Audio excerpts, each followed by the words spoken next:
আমরা কি বাংলাদেশের সনাতনীরা আর কি এক হতে পারবো?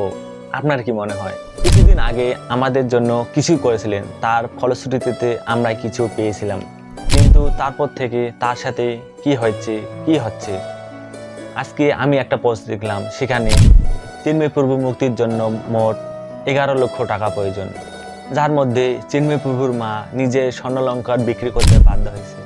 কিছুদিন আগে দেখলাম যে চিন্ময় প্রভু মুক্তির জন্য টাকা ওঠানো হচ্ছে।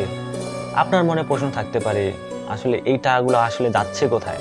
আপনি দেখতে পারবেন বাংলাদেশে এত বড় বড় সংগঠন আজ কেন চিন্ময় প্রভুর পাশে নেই। আপনি দেখতে পারবেন দুর্গাপূজার জন্য 15 লক্ষ টাকা বাজেট, 20 লক্ষ টাকা বাজেট, 30 লক্ষ টাকা বাজেট, রমরমা চলছে বাজার।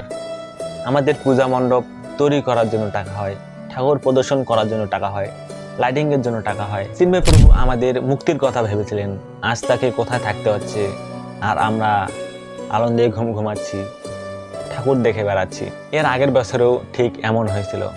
আপনার কি মনে হয় এভাবেই দিন চলবে? এভাবেই হাসি খুশি থাকবেন?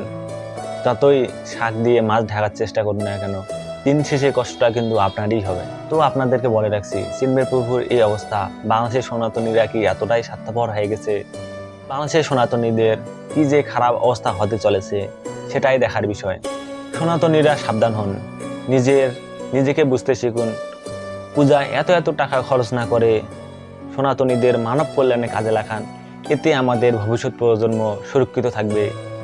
অবশ্যই লাইক, কমেন্ট, শেয়ার। যদি এই ভিডিওতে 100 লাইক পড়ে, তাহলে আমি এরকম আরও ভিডিও বানাবো। তো হরে কৃষ্ণ, জয় শ্রীরাম।